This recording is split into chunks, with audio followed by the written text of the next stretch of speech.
So hello, and today we're looking at Japanese 500 yen coins. So my name is Glenn, and I'll be your host this morning. So Japan has had three different versions of the 500 yen, and if you are familiar with coins or scripts, you'll probably notice that there is one standout, and that is this coin here. This is not a Japanese coin, it is a South Korean coin. So the value of the South Korean coin in Australian dollars is the 500 won, and that is roughly about 60 cents. And the value of the Japanese coin in Australian dollars currently is about $5. So roughly this coin has only 10% of the value of the 500 yen. Well, this one is 10 times the 500 won. So the first coin that they issued in Japan was a copper nickel 500 yen. It's about 7.2 grams, 26.5 millimeters. And as you can see, the rim is different. So the South Korean one is reeded. The Japanese one just says 500 and Nippon, so the name of the country. But the size and the weight is pretty similar.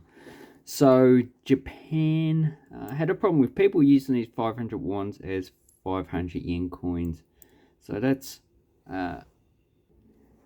was an initial problem. So these were issued, I think, 1983, same time period as the 500 yen, and probably up until 2000. So they replaced these coins with a nickel brass coin in 2000.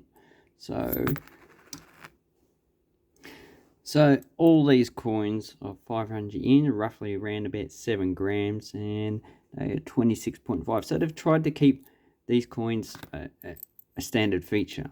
So even though they have changed slightly in design, as you can see, the design is pretty much the same.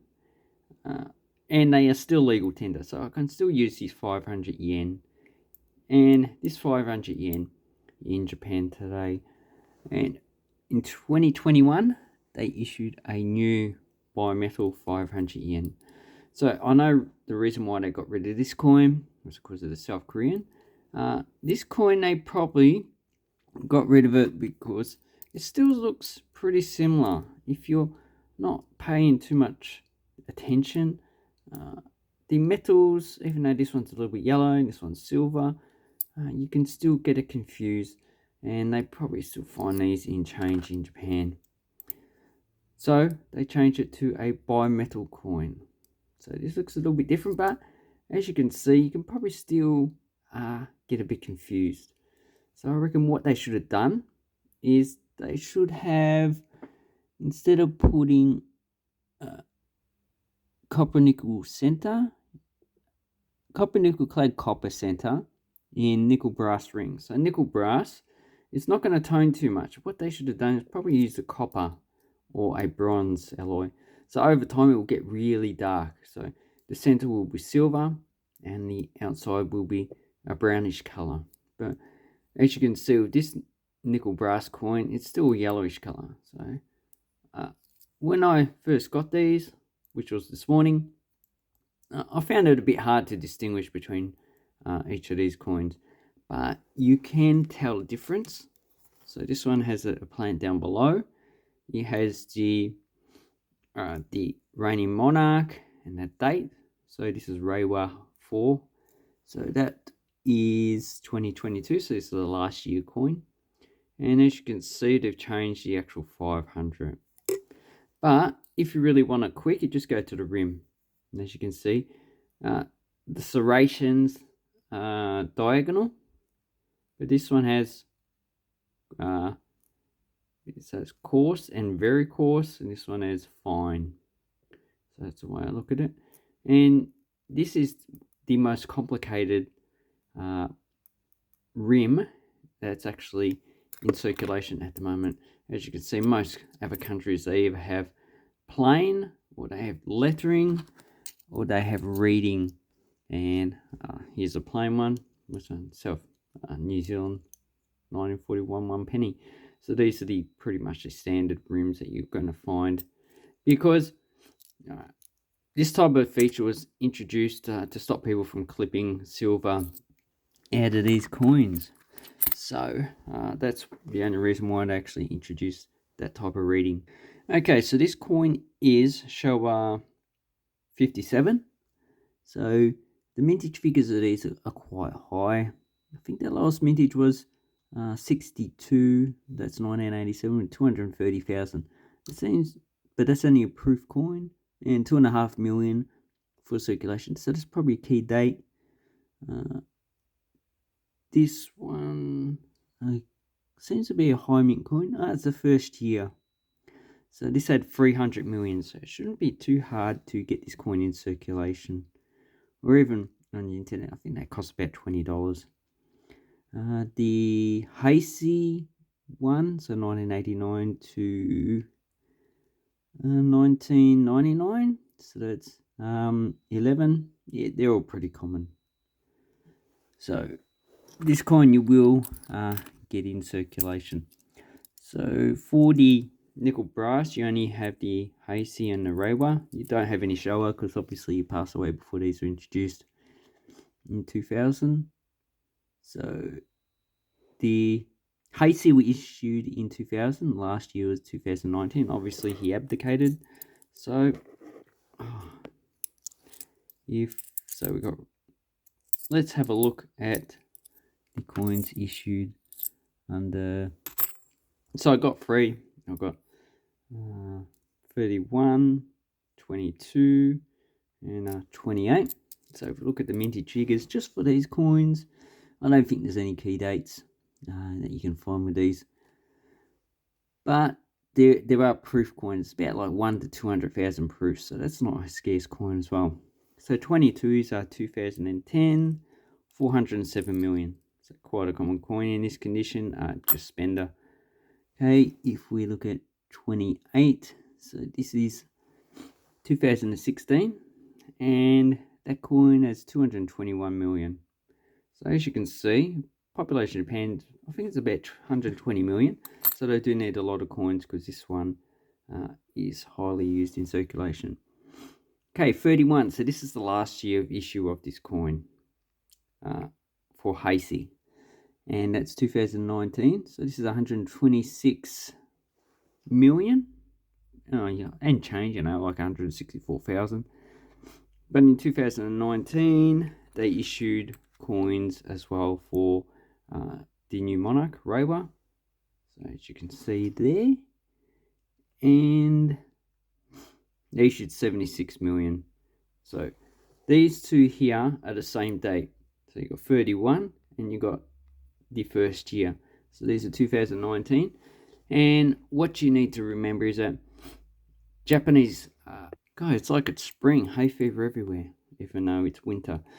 So, yeah, Japanese coins are dated from the day the monarch takes over. I think this is April, so I can't exactly remember. I'm not going to look it up. So roughly, just guess, every April they change the date to the new year. So these ones are the same, 2019, but this one could go into early January, February, March of the next year. This one could be April to whatever of the last year. So 2019, but this could still be in 2018. This could be in 2020. So that is the dating system. So then we have the second year. So the second year at 144 million roughly. So this is also a common coin. And in year 3 we had 184 million. So in year 3 they also issued the bimetal coin. So okay, let's see if we have obviously I don't have the third year of that. Do I have any for this one? So we've got 5. Okay, so we've got 4, 5.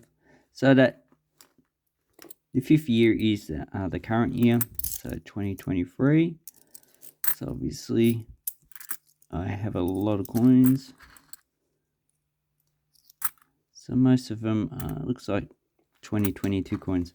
So 2023 for these bimetal coins. So this is was issued along with this coin here. They should have the same date. So if you're going to get 2021 500 yens, you need to get two different designs. So this one had 170 million, doesn't seem to be pretty scarce. If we look at Reiwa 4, this one had 302 million. So obviously a very common coin. But, you know, it's not enough to replace the older nickel brass coins. So they need quite a few years, probably at least 10 to 20 years to remove these from circulation with the mintages that they're issuing at the moment.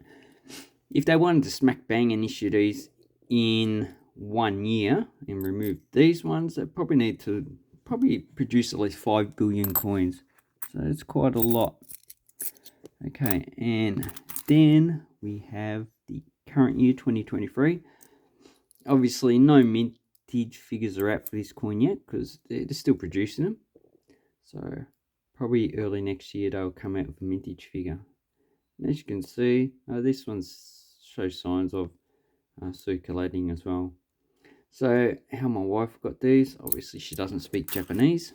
She speaks Cantonese, Mandarin and English. So she went in, got a translation of what she wanted. So she translated that she wanted these bimetal coins.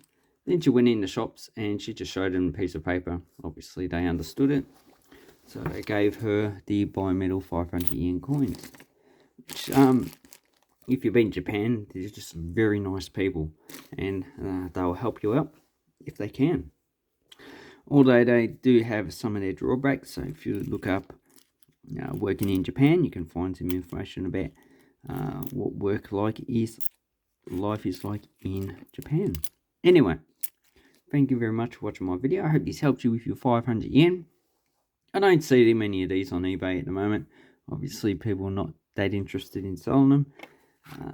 But if you're interested, I'm going to put some of these on my wife's eBay. So she's got too many. I'll just keep one of each. And have awesome coin and banknote collecting time. Thank you and goodbye.